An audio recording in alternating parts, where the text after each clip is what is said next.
इन बेचारों की जिंदगी जंग से कम नहीं होती। दोस्तों, इस दुनिया में बहुत कम ही ऐसे जानवर हैं जिनको देखते ही प्यार करने का मन कर जाए, और पेंगुइन भी उन्हीं में से एक है। मटक मटक कर चलने वाले पेंगुइन दिखने में जितने ही शानदार लगते हैं, इनकी जिंदगी उतनी ही नर्क से भरी हुई है। जी हाँ दोस्तों, पेंगुइन उन जानवरों में से एक है जिन्हें न सिर्फ कुदरत का कहर झेलना पड़ता है, बल्कि इनके खुद के साथ ही इनकी जान के दुश्मन बने रहते हैं, और हर तरह से इन्हें अपनी जिंदगी के लिए हर एक पल लड़ना पड़ता है, जिसके बारे में जानकर आपके पैरों तले जमीन खिसक जाएगी। लेकिन उससे पहले जानवरों से जुड़ी वीडियोस को देखते रहने के लिए हमारे चैनल को सब्सक्राइब करना ना भूलिएगा। दोस्तों, अगर आपने किसी जू या सी वर्ल्ड में पेंगुइन्स को देखा होगा तो आपने ये चीज नोटिस करी होगी कि वहाँ इनकी जिंदगी काफी आरामदायक होती है, क्योंकि वहाँ इन पेंगुइन्स को टाइम टू टाइम खाना पीना सब कुछ मिल जाता है, और आराम करने के अलावा इनके पास कोई काम नहीं रहता। पर दोस्तों, जब बात जंगली दुनिया में रहने वाले पेंगुइन्स की आती है तो मामला काफी बदल जाता है, क्योंकि बाहरी दुनिया में रहने वाले पेंगुइन्स की जंग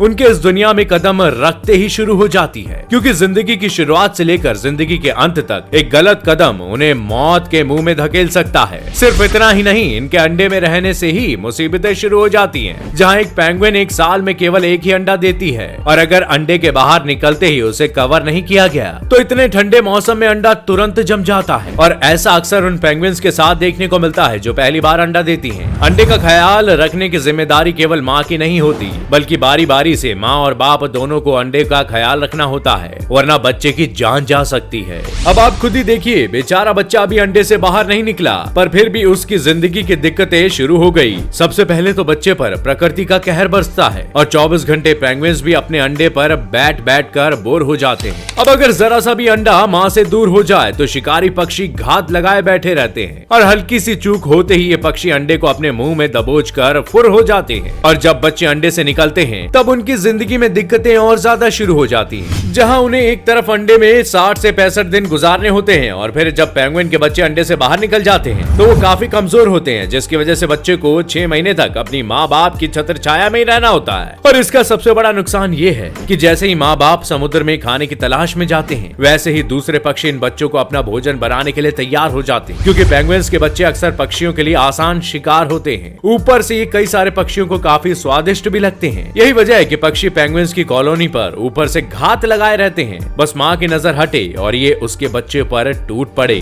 पेंगुइन का शिकार करने वाले पक्षियों को ये बात बखूबी पता होती है कि उन्हें बच्चों पर कब और कैसे हमला करना है, इसलिए बहुत कम ही पेंगुइन ऐसे होते हैं जो अंडे से निकलने के बाद अपनी पूरी उम्र जी पाते हैं। और इसकी एक वजह अंटार्कटिका की ठंड भी है, जिसकी वजह से भी कई सारे पेंगुइन्स को अपनी जान गंवानी पड़ती है, क्योंकि दोस्तों अंटार्कटिका में -60 डिग्री सेल्सियस तक तापमान पहुंच जाता है, जो कि खून जमा देने वाली ठंड होती है। हालांकि पेंगुइन्स के लिए ठंड का मौसम कोई बड़ी बात नहीं है, इनका जन्म ही इस तरह के ठंडे इलाकों में रहने के लिए हुआ है, पर कई बार ठंड अपना इतना भयानक कहर दिखाती है कि पेंगुइन्स का अकेले रह पाना बहुत मुश्किल हो जाता है, और इसी ठंड से लड़ने के लिए खूब सारी पेंगुइन्स एक ही जगह पर इकट्ठा हो जाती हैं, क्योंकि जब कई सारी पेंगुइन्स एक साथ मिलती हैं तो उनके शरीर की गर्माहट एक दूसरे तक पहुंचती है, जिससे उन्हें ठंड कम लगती है। पर दोस्तों, हैरान करने वाली बात तो ये है कि एक दूसरे को गर्माहट देने वाला प्रोसेस 100 पेंगुइन्स भी करती हैं, और अगर एक साथ 10 लाख पेंगुइन्स भी जुट जाएं, तब भी एक दूसरे को गर्माहट देने में पूरी तरह से सक्षम है। पर यहाँ सवाल ये आता है कि आखिर एक साथ इकट्ठा होकर ये पेंगुइन्स कितनी गर्मी जनरेट करती हैं। हम आपको बता दें कि पेंगुइन्स जो झुंड बनाती हैं, उसके बीच में जो पेंगुइन्स होती है वो काफी खुशकिस्मत होती है, क्योंकि उस जगह पर टेम्परेचर 36 डिग्री सेल्सियस तक पहुंच जाता है। लेकिन ठंडे इलाके में रहने वाले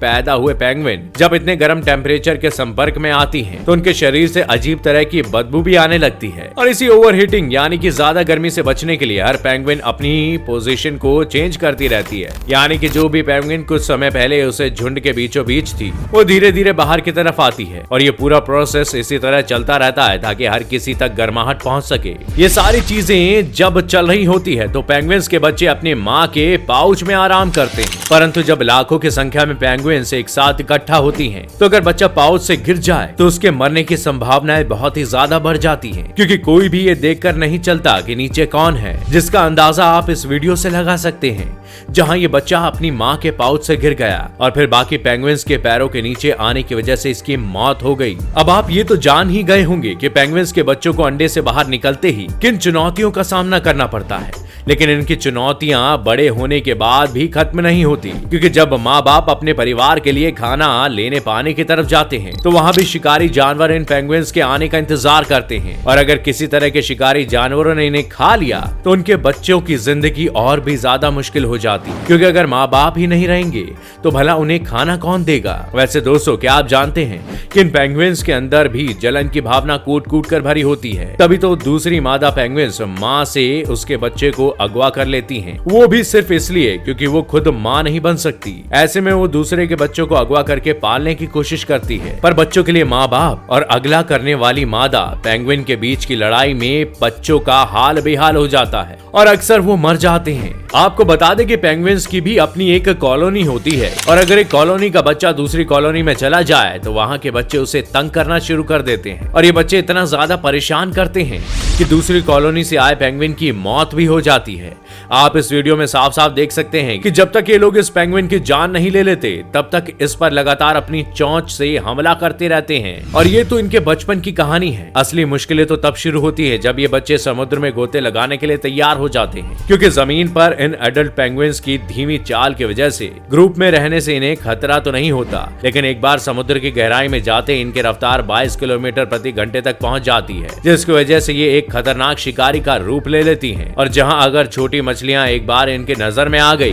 तो ये उसे अपने चंगुल में लिए बिना चैन नहीं लेते। और परेशानी तो तब शुरू होती है जब पेंगुइन से भी बड़ा जानवर इन्हें अपना शिकार बनाने के लिए पूरी तरह से तैयार रहता है। जहां इन पेंगुइन्स का सबसे बड़ा खतरा सील होते हैं। वैसे सील जमीन पर भी रह सकते हैं, लेकिन पेंगुइन्स की तरह ही सील भी जमीन पर धीमे पड़ जाते हैं, इसलिए पेंगुइन्स का इंतजार बर्फ की पहाड़ियों पर छुपकर करना पसंद करते हैं। और सील के इन्हीं खतरनाक इरादों के बारे में पेंगुइन्स को पहले से ही पता रहता है, इसलिए पेंगुइन्स की सबसे बड़ी चुनौती इनसे बचकर अपना खाना ढूंढने की होती है। पर सील भी छुपने में उस्ताद हैं, इसलिए कई बार पेंगुइन्स इनसे बचकर तो आ जाती है पर बहुत ही ज्यादा जख्मी हो जाती है। कई बार जख्म इतना गहरा होता है कि कुछ दिनों में ही पेंगुइन्स की मौत तक हो जाती है। हालांकि पेंगुइन्स के दुश्मनों की लिस्ट यहीं पर खत्म नहीं होती, क्योंकि सील के अलावा शार्क और किलर वेल जैसे बड़े शिकारी जीव भी पेंगुइन्स को खाना पसंद करते हैं। जहां इन किलर वेल्स को पेंगुइन इतनी पसंद होती हैं कि ये पेंगुइन्स का शिकार करने कम पानी वाले इलाके में भी पहुंच जाती हैं, वो भी अपने पूरे झुंड के साथ। और जब ऐसा होता है तो ये समझ लीजिए कि पेंगुइन्स की कॉलोनी में मातम होने वाला है,